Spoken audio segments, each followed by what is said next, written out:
अपने आप ही ये पहला नाम सामने आता है दरअसल मोहम्मद आजम खान का। वो भले ही वहां की सियासत के सूरमा रहे हों, लेकिन उनकी पहचान उनकी सियासी हैसियत के अलावा जुबानी लहजे से भी है। जो कहना होता है कह देते हैं, जुबान पर कंट्रोल नहीं रखते हैं।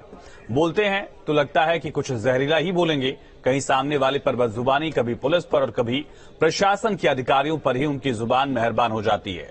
उन्हें जुबान के कारण ही 3 साल की सजा भी मिल चुकी है, लेकिन क्या करें, जमानत पर सेहत ठीक हुई तो जुबान फिर से जहर उगलने लगी। आज खबर विशेष में इसी पर चर्चा करेंगे। फिर बेकायदा हुए आजम, लेकिन उससे पहले समझिए कि आजम खान का ये कोई पहला मामला नहीं है जब आजम ने इस तरह से बदतमीजी की हो और पुलिस वालों को धमकी दी हो। तो रामपुर में एक जनसभा में एसपी नेता आजम खान ने बीजेपी पर जमकर निशाना साधा। देश में लगे इमरजेंसी का उदाहरण देते हुए कहा कि तवे से रोटी कब पलट जाए किसी को नहीं पता। जिन पुलिस वालों ने तुम्हारे घरों के दरवाजे तोड़े हैं, यही पुलिस वाले तुम्हें सैल्यूट मारेंगे।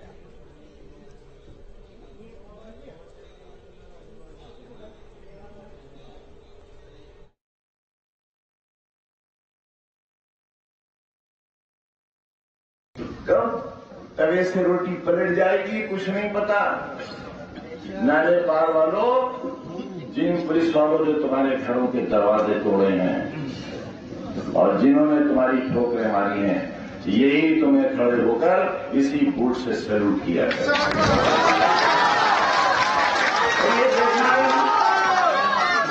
ये 40-42 साल की सियासी जिंदगी का तजर्बा यही है।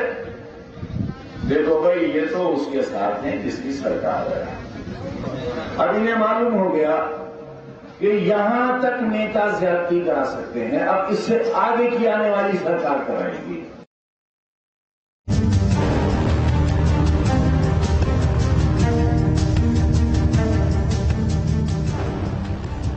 रामपुर में निकाय चुनाव के प्रचार के दौरान एसपी के राष्ट्रीय महासचिव मोहम्मद आजम खान के लहजे को देखकर यकीन हो चला है कि जमानत के दौरान उनकी सेहत में भरपूर इजाफा हुआ है। उनका तंजिया लहजा और जुबान से जहर उगलने की रफ्तार बरकरार है, भले ही उन्हें इसके लिए जेल की सजा मिल चुकी हो।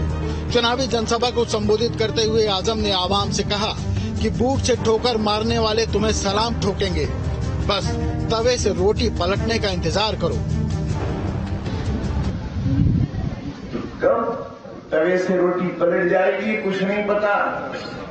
नाले पार वालों, जिन पुलिस वालों ने तुम्हारे घरों के दरवाजे तोड़े हैं और जिन्होंने तुम्हारी ठोकरें मारी हैं, यही तुम्हें खड़े होकर इसी बूट से सैल्यूट किया है।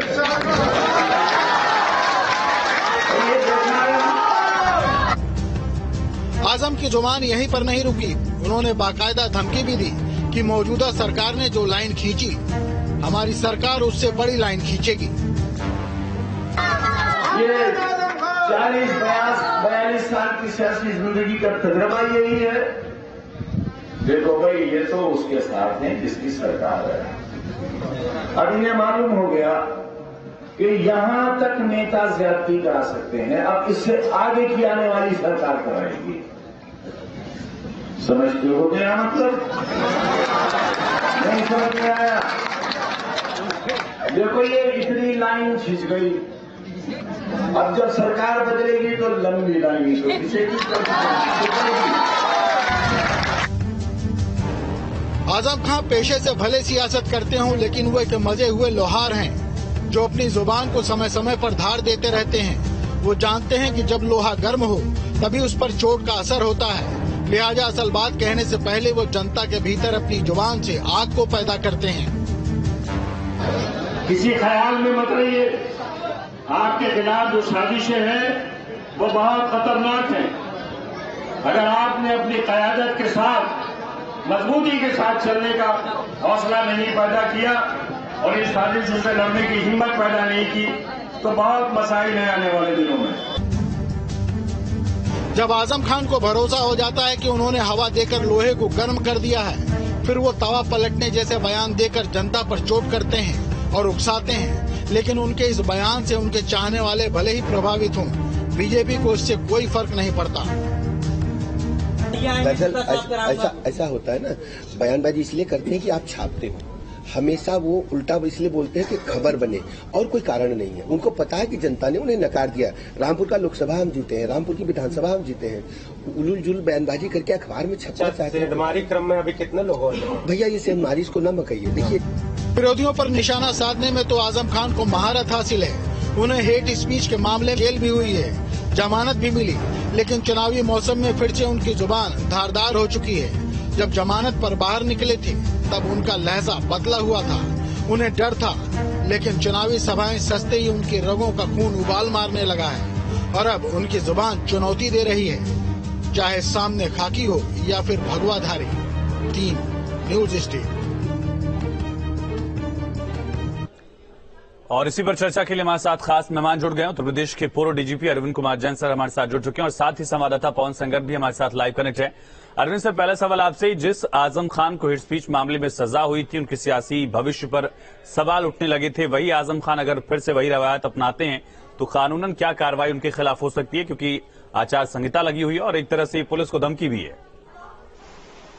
देखिए, ये काम तो जिला प्रशासन का है कि आचार संहिता लगे होने पर इस प्रकार की बातें कही जा सकती हैं कि नहीं, और अगर नहीं कही जा सकती हैं तो आचार संहिता के उल्लंघन में जिला प्रशासन को कार्रवाई करनी चाहिए, क्योंकि पूरे सब टेप्ड मैसेजेस उनके पास होंगे। और किसी भी राजनेता से जो कि वर्षों वर्ष उत्तर प्रदेश में कैबिनेट मंत्री रहे हों, मैं इस प्रकार के बयानों की उम्मीद नहीं करता हूं और कोई भी उम्मीद नहीं करता है। बयान संयमित होने चाहिए और पुलिस से भी अपेक्षा रहती है कि पुलिस किसी के साथ भी ज्यादती ना करे। जैसे वो जिक्र कर रहे हैं किसने दरवाजे तोड़े, मुझे पता नहीं किस किस घटना का उल्लेख कर रहे हैं। पुलिस को भी संयमित होकर कार्रवाई करनी चाहिए, पर साथ में राजनेताओं से भी अपेक्षा की जाती है कि इस प्रकार की बयानबाजी ना करें।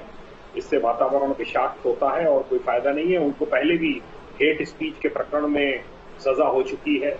जो आजकल कमिश्नर मुरादाबाद हैं, पहले डीएम रामपुर हैं, उन्होंने उनके खिलाफ पूरा एक आवेदन दिया था, उसके ऊपर सब कार्रवाई हुई। तो इस प्रकार की बातों से बचना चाहिए। ये एक्चुअली है क्या, एक ऐसे जन समूह को एड्रेस कर रहे हैं जो इन सब बातों को समझते नहीं हैं और कम पढ़े लिखे हैं और वाही इससे बटोरने का प्रयास हो रहा है। ये उचित नहीं है।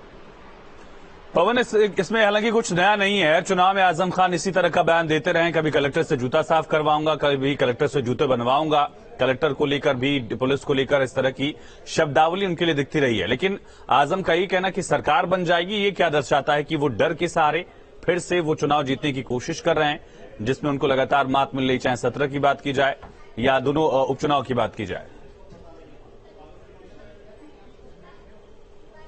हाँ, देखिए, आजम खान के राजनीतिक पृष्ठभूमि पर आप जाएंगे तो आपको लगेगा कि जब भी वो मैदान में उतरते हैं तो वो स्पीच नहीं, तकरीर पढ़ते हैं। चाहे वो कहीं का भी चुनाव हो, आजम खान अगर मंच पे आते हैं तो एक तरीके से तकरीर पढ़ते हैं। उनमें तमाम भाषाएं, जो शब्दावलियां हैं, उसको जो आप देखेंगे तो तंज कसते हुए होंगे, किसी पे आरोप लगाते हुए, सरकारी तंत्र पे आरोप लगाते हुए। और आजम खान उस तेवर में फिर एक बार दिखाई दिए, जबकि वो जान रहे हैं कि जो राजनीतिक पृष्ठभूमि उनकी है वो एक तरीके से खिसक चुकी है।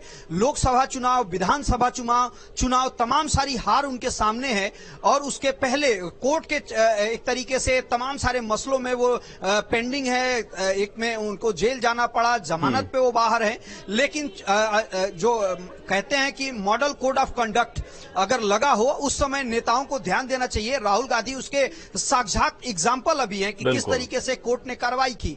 अब एक बार फिर आजम खान ने जहर उगलने का काम किया। अब देखना होगा कि जिला प्रशासन, चुनाव आयोग क्या कहता है, जिला प्रशासन रिपोर्ट बना करके क्या देती है। लेकिन ये आजम खान का तेवर है और आजम खान इसी तरीके की राजनीति करते रहे हैं। और केवल आजम खान ही नहीं, बल्कि छोटे छोटे छत्रपों की तरफ आप जब जाएंगे तो अलग अलग जो छत्रप है अपनी अपनी क्षेत्र में इसी तरीके का वो बयान देते रहे कि उनकी सत्ता आएगी, उनकी सरकार आएगी, जब वो पावर में आएंगे तो वो बताने का काम करेंगे कि किस तरीके से राजनीति होती है, किस तरीके से बदला लिया जाता है, किस तरीके से काम कराया जाता है, किस तरीके से जो लोगों ने उनके खिलाफ कार्रवाई की है उनको जेल में भेजने का काम करेंगे।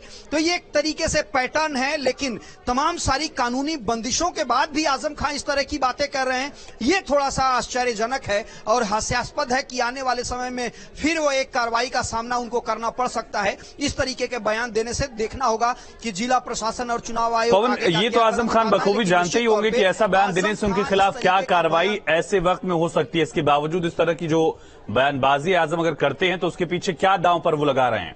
क्या सारी चीजें वो हार चुके हैं, सारे चुनाव हार चुके हैं, उनका किला ढह चुका है, लोकसभा उपचुनाव, विधानसभा उपचुनाव, बेटे की सीट चली गई, वो जानते हैं कि अब कुछ खोने के लिए नहीं बचा है, इस वजह से है या कोई और संदेश यहां छिपा हुआ है? आयुष, एक बड़ी बात होती है राजनेता का तेवर, उसका जनता में उसकी कितनी एक तरीके से इकबाल है, ये महत्वपूर्ण होता है किसी भी चुनाव के लिए। आजम खान इस बात को बखूबी जानते हैं कि एक तरीके से उनका किला जो है ढह चुका है, लेकिन आने वाली राजनीति में अगर वो तेवर नहीं दिखाएंगे, वो अपने पावर को जताएंगे नहीं, तो शायद जो 2-4 लोग उनके साथ जुड़े हैं वो भी उनसे दूर जा सकते हैं। और यही मुख्य वजह है आजम खान का इस बयान के पीछे। आपने देखा होगा कि मुख्तार अंसारी के बेटे ने मऊ में किस तरीके से बयान दिया था जब उसको ये लगने लगा कि स्थिति खराब है, तो उसने बयान दिया था कि इन पुलिस वालों से और तमाम सारे जो सरकारी अधिकारी उनसे किस तरीके से बदला लिया जाएगा। उसमें एफआईआर दर्ज हुई, कार्रवाई हो रही है। तो ये नेता कुछ इस तरीके का बयान इसलिए देते हैं ताकि उनका इकबाल जनता के बीच में इस तरीके से रहे, और खासतौर से उन जनता के बीच में, जैसा कि एके जैन साहब बता रहे थे, जो कम पढ़े लिखे लोग हैं, जो तकरीरें पसंद करते हैं, नेता के तेवर को पसंद करते हैं और उस पे वो जोर जोर से नारे लगा करके चले जाते हैं। तो उन लोगों के बीच में आजम खान ने इस तरीके का बयान देने का काम किया ताकि वो बता सके कि तमाम सारी कार्रवाइयां उनके खिलाफ हुई हैं, लेकिन वो इंतजार कर रहे हैं वक्त का और वक्त पे बदला लेंगे, और आप लोग उनका साथ दीजिए, चुनाव में उनको जिताइए ताकि हम बता सके कि अभी भी हम मजबूती से सरकार के खिलाफ खड़े हैं। अविनाश, इस पर राजनीतिक प्रतिक्रियाएं भी आ रही हैं। ब्रजेश पाठक ने निशाना साधा, आजम खान डराकर या फिर डर दिखाकर वोट लेने की कोशिश जरूर कर रहे हैं, लेकिन इस डर को मुद्दा बनाकर बीजेपी भी समाजवादी पार्टी पर हमलावर है कि देखिए वो किस तरह की भाषा का इस्तेमाल कर रहे हैं। देखिए आयुष, अगर हम आजम खान की बात करें तो अब डर दिखाने लायक उनके पास कुछ बचा नहीं है। अगर हम रामपुर की बात करें तो समाजवादी पार्टी रामपुर लोकसभा उपचुनाव हार चुकी है, और जिस तरीके से आजम खान के साथ साथ उनके बेटे अब्दुल्ला आजम की सदस्यता गई, चूंकि वहां पर अभी उपचुनाव होना है और देखा जाए तो निकाय चुनाव होना है। लेकिन हाँ, हमें इस सच को भी स्वीकारना पड़ेगा कि एक दौर वो भी था जब रामपुर में आजम खान की तूती बोला करती थी, और चाहे हम प्रशासन की बात करें या फिर वहां के जो पार्टी वर्कर्स होते थे समाजवादी पार्टी के, उनकी बात करें, सिर्फ एक और एक नाम होता था आजम खान का। लेकिन बीते 5 सालों में चूंकि वहां की तस्वीर बदल चुकी है, वहां की सियासत बदल चुकी है, लेकिन हाँ, आजम खान का जो वो रुतबा था, हो सकता है कि जो उनका अपना एक तेवर हमेशा रहा है, उस तेवर में कमी नहीं आ पा रही है, और यही वजह है कि उनका एक बार फिर से ये बयान सामने आया है। लेकिन देखिए आयुष, इस बात पर भी गौर करना पड़ेगा कि पुलिस को लेकर आजम खान का ये बयान पहली बार सामने नहीं आया है, बल्कि इससे पहले भी वो पुलिस वालों से जूता साफ कराने की बात कर चुके हैं। और मुझे याद है कि जब समाजवादी पार्टी की सरकार हुआ करती थी तो एक बार वो किसी आईएएस को लेकर रामपुर जा रहे थे, और एक ऐसी कहानी है कि रात तकरीबन 11 बजे उन्होंने सीतापुर रेलवे स्टेशन पर उस आईएएस को वहां से बाहर निकाल दिया और उस आईएएस को वहां से एक टैक्सी लेकर आना पड़ा। तो आजम खान की तमाम कहानियां हैं, और देखिए आजम खान की सत्ता भले ही चली गई हो, लेकिन कह सकते हैं कि वहां के कुछ जो मुस्लिम बाहुल्य ऐसे इलाके हैं जहां पर आजम खान का रुतबा अभी भी कायम है। और जो बीता चुनाव, जो अगर बीते विधानसभा चुनाव की बात करें तो चूंकि देखिए पहली बार अगर हम रामपुर की बात करें तो रामपुर वो सीट रही जहां से पहली बार आजम खान लड़े, आजम खान चुनाव हारे या फिर उनके सहयोगी चुनाव हारे। तो आजम का किला ध्वस्त जरूर हो गया है, लेकिन आजम का जो एक मिजाज अपना है, शायद उस मिजाज में अभी कमी नहीं आ पा रही है, और यही वजह है कि आजम खान का यह बयान सामने आया है। 10 बार के विधायक को ये न पता हो कि क्या बोलना है क्या नहीं बोलना है, ये तो माना ही नहीं जा सकता। अरविंद सर, आदतन अपराधी के खिलाफ क्या और सख्त कार्रवाई होती है? क्या रवायत, क्या कायदा रहा है? क्योंकि आजम खान वक्त दर वक्त पर इसी तरह की बयानबाजी करते रहे हैं। देखिए, कोई भी इस प्रकार का ओछा बयान दिया जाना पब्लिक को खुश करने के लिए, वाही बटोरने के लिए, मैं कतई उचित नहीं मानता हूं।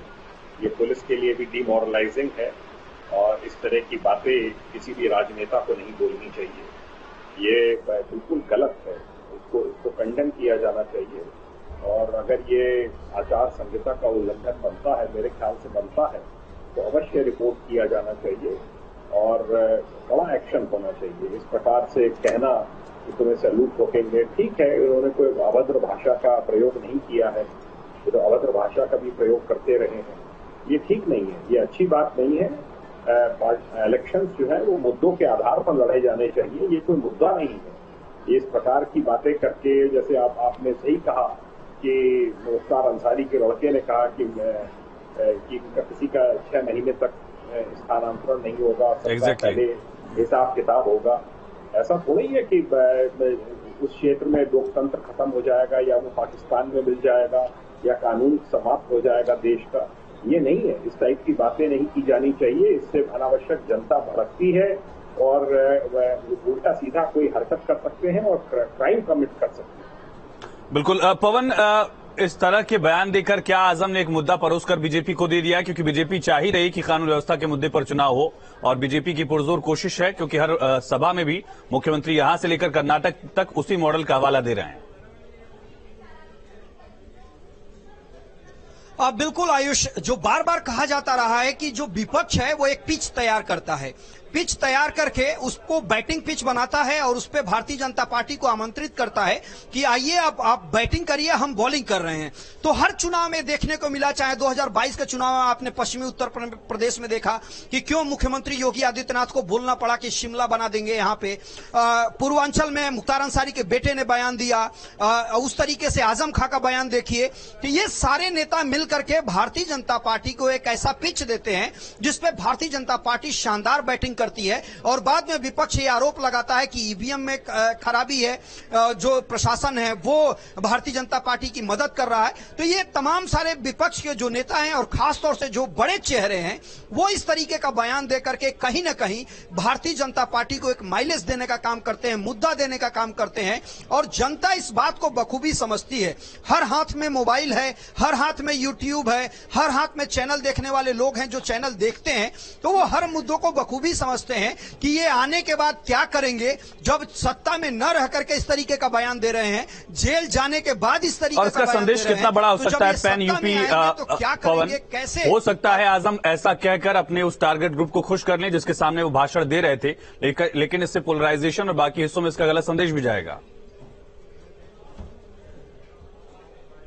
निश्चित तौर पे इसका नुकसान सीधे तौर पे समाजवादी पार्टी का होगा और अखिलेश यादव आज रोड शो करेंगे तो उनसे सवाल पूछा जाएगा कि क्या इसी तरीके के तेवर से आने वाले वक्त में अगर सत्ता में आप लोग आते हैं तो काम करेंगे, उसका खामियाजा आपको अभी से भुगतना पड़ेगा। इसका क्या अंदाजा आप लोगों को नहीं है या आजम खां आपकी पार्टी से अलग है जो इस तरीके का बयान देते हैं कि आजम खां को नहीं रोका जाता है? लिहाजा अब समाजवादी पार्टी और जो विपक्ष है अगर वो आजम खां को सपोर्ट करती हुई दिखाई दे रही है तो पूरी पार्टी को ओवरऑल पैन यूपी आप सीधे तौर पे जनता से रूबरू होना पड़ेगा। और 2022 का रिजल्ट आपके सामने है, नगर निकाय का चुनाव होने वाला है। एक दिन पहले जब चुनाव प्रचार समाप्त होने वाला है उससे पहले प्रथम चरण में आजम खान ने इस तरीके का बयान दिया है, तो निश्चित तौर पे इसका इंपैक्ट पूरे उत्तर प्रदेश में पड़ेगा। और वही कहा जाता है कि 35%, 41% अलग अलग पार्टियां वोट पा करके सीटें बढ़ जाती हैं और 1% कम होने से उसकी सीटें 50% कम हो जाती हैं। वो ये तमाम बयान है जिसको एक तबके को खुश करने के लिए आजम खान ये अच्छा एनालिसिस है पवन आपका। लेकिन ओवरऑल परसेंटेज आप देखेंगे तो लगेगा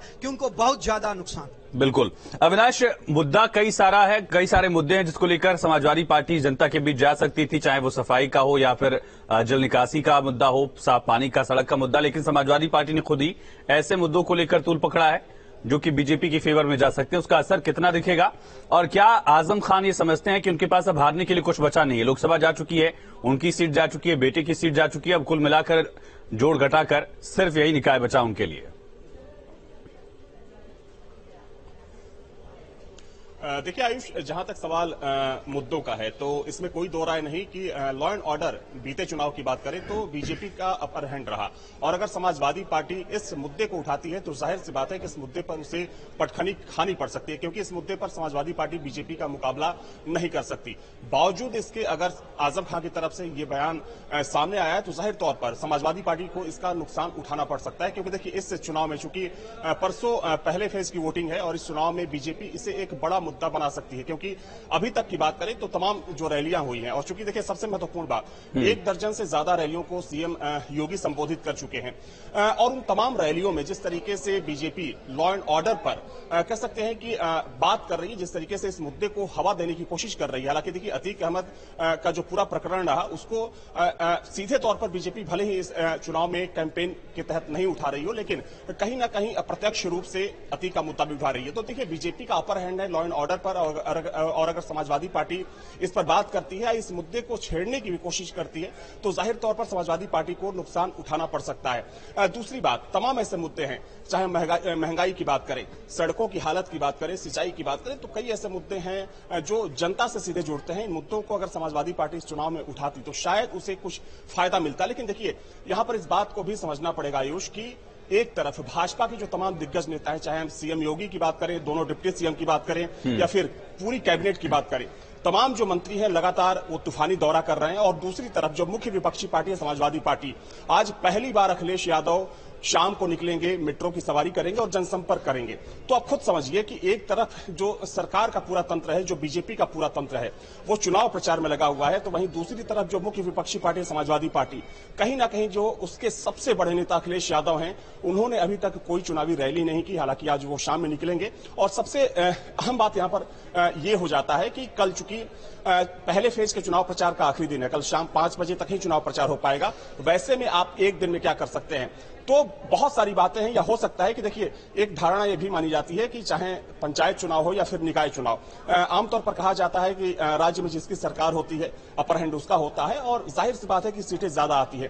तो हो सकता है कि ये सोचकर अखिलेश यादव घर में बैठ गए हों, तो वो अभी तक बाहर नहीं निकले। हालांकि एक दिन में वो क्या करिश्मा दिखा पाते हैं ये तो बात की बात है, लेकिन हाँ इतना जरूर है कि आजम खां के इस बयान से समाजवादी पार्टी को नुकसान हो सकता है, खासतौर पर पश्चिमी यूपी के इलाके। क्या पवन ये बौखलाहट है? क्योंकि हमने देखा कि समाजवादी पार्टी मथुरा में उम्मीदवार किसी दूसरे दल के उम्मीदवार को समर्थन दे देती है, शाहजहांपुर में बीजेपी ने मेयर प्रत्याशी को ही तोड़ दिया।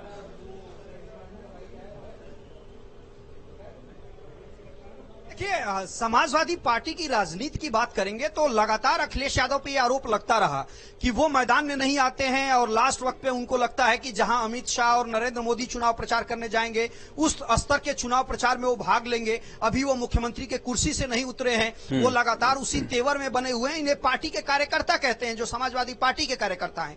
तो निश्चित तौर पर इन तमाम बातों को समझना होगा विपक्ष को, और किन मुद्दों के साथ अखिलेश अगर जाते रामपुर में तो शायद इस तरह की शब्दावली का इस्तेमाल करने से आजम बच सकते थे, शायद उनको न करना पड़ता क्योंकि बड़े नेता गए होते अगर। अब आयुष बिल्कुल, अगर पिछले चुनाव को देखिए, उपचुनाव में ही अखिलेश यादव अगर आजमगढ़ जाते तो आजमगढ़ में निरहुआ जो इस वक्त सांसद हैं वो शायद उनको मुश्किल हो जाती चुनाव जीतने में। उनके भाई चुनाव लड़ रहे थे अखिलेश यादव के, धर्मेंद्र यादव, लेकिन अखिलेश यादव वहां नहीं गए। तो ये तमाम ऐसी बातें हैं जो लेकर के समाजवादी पार्टी और विपक्ष को समझना और सोचना पड़ेगा कि विवादित बयान देने से अच्छा है कि खुल करके उन मुद्दों पर बात करें जो भारतीय जनता पार्टी मुद्दों पर करना चाहती है, या शायद भारतीय जनता पार्टी से उन मुद्दों से भाग जाए। लेकिन भारतीय जनता पार्टी को बैठे बिठाए मुद्दा देने का काम अगर कोई करता है तो वो विपक्ष की पार्टियां करती हैं, और उसका चुनाव में खामियाजा भुगतने के बाद ईवीएम और सरकारी तंत्र पे आरोप लगाने का काम करती हैं। जो अभी तक की राजनीतिक पैटर्न है वो यही दर्शाता है। अरविंद सर बहुत शुक्रिया आपका तमाम जानकारी के लिए। पवन, अविनाश आपका तमाम जानकारी के लिए बहुत शुक्रिया। तो हेट स्पीच का ये मामला, आजम खान पर कार्रवाई क्या की जाती